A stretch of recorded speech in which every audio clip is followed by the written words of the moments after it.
Hello and welcome to this edition of Stitch in Time. Joining me today is well-known financial planner Surya Bhatia. We are here to discuss something that has come up over the last couple of months, a new form of scam, where scamsters call you talking about an old insurance policy that you may have. They then seek to take other information from you and perpetrate a fraud on you. What can you do to take care of yourself? That's what we are going to address with Surya today. But first up, Surya, can you give us some sense on the basis of what you've understood is the nature of this scam? Typically, the way it has been working is that a call is received from a so-called insurance agent calling from different specs of insurance companies. It could be any insurance company, not one specifically. They use all the various names of various insurance companies, including LIC, ICICI, HDFC, Birla, Max, and so on and so forth, and say that we are the agents of this, and we have found that you had an old insurance policy. Typically, 2012, 2013 is the year you have bought the policy. The year may change, but that's what the trend has been. And you had paid a premium of, let's say, 50,000 rupees per annum. But after that, you forgot to pay the premium. You missed out paying the premium for whatever reason. And we, as a good agent, the company is saying to call everyone up in these COVID times and asking you to reinstate the policy, which means that at that time, the premium payment term was typically a 3-year period.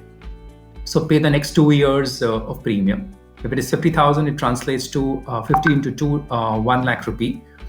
And because it's already close to 8-9 years old, the policy tenor could be, let's say, 10 years.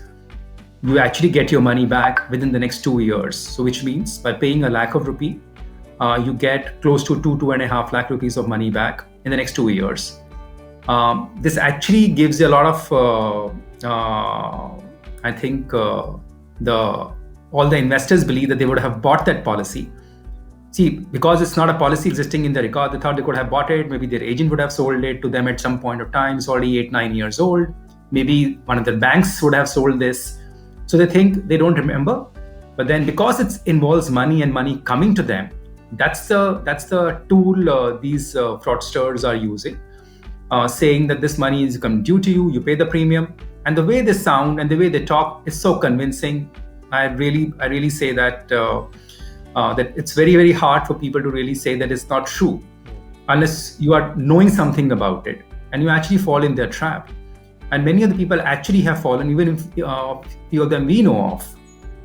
And you end up paying the premium and the money's lost. As simple as that. But yes, those guys are fully aware about your credentials. They share with you the policy number. They even make, if someone talks, okay, I'm not convinced, they even make you talk to their superiors. They said you can call them up, they can call you up, and they even go to the extent saying that we can visit your home or your office. And in a few cases, which has actually happened in your investors, we have seen, they're saying, okay, why don't you come to, and they call them, they were smart enough to say that come to our office. They didn't want to call them at their home. And they were all kind of sprucely, smartly dressed up, proper, having an iCard also, carrying the laptops also, showing them the policies, showing them the details, showing them the address, showing them the nomination also of their family members. So there was no reason for them to believe that it's not applicable, but it's not true. So there's something seriously going wrong somewhere. Either the data is being shared or the personal information. Through how is that happening? We are not aware about the same. But surely data is being leaked on the personal information. Of course, the policy numbers are incorrect. They don't hold true. And when we checked out from few insurance companies, we have found that those policies were either discontinued in someone else's name many years back, or in some cases, those policies were not even existing. They were fake numbers. But then in some cases, it was actually after they have paid the money. And in many cases, you could actually avert the payment in timely manner. And also made sure, and we request everyone not to share any personal information with these people. And you can even go ahead and kind of file a complaint with the cyber cell, or even go and complain to the insurance companies that you've been getting called, and they will do the next due steps of taking care of it. But as an investor, I think my request to everyone would be to make sure, please don't share any personal information to anyone whom you don't know. The larger issue here also, Surya, is that the fact that people are falling prey to this kind of a scam or this kind of a call is, it also shows how little we keep a sense of our financial records. We as Indians tend to, as you said, it's been 8-9 years, we even forget that we bought this particular product. We just let it be. And there are so many cases where people don't even know when a product was sold to them. Is that the larger issue? And how can someone prevent this from happening? I mean, how can you, of course, if you have an advisor, then the advisor takes care of all these things. One more reason why you should have an advisor. But what is the best solution for investors to keep in mind, consumers to keep in mind, to not be caught off guard when it comes to their financial product? See, firstly, Vivek, never share your information with anyone.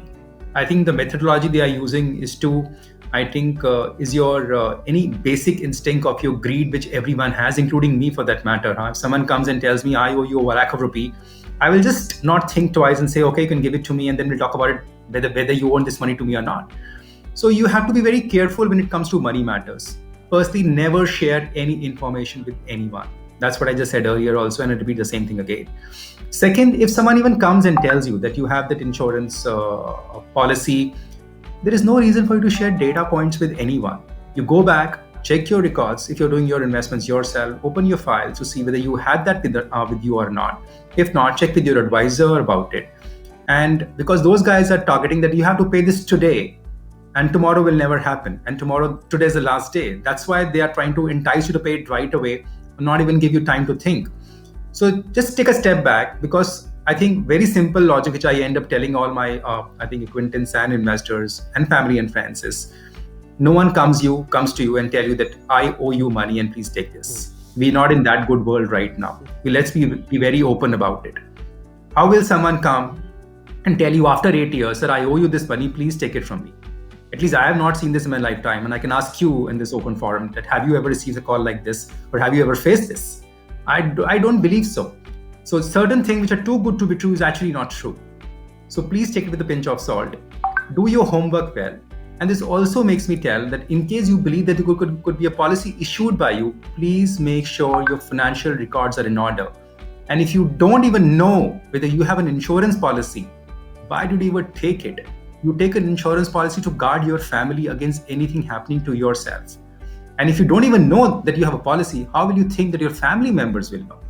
All right, Surya, thank you very much for coming by and sharing this important piece of information with our viewers. And hopefully they're listening to you and will be more careful if they get such a call. Thank you once again for watching Stitch in Time.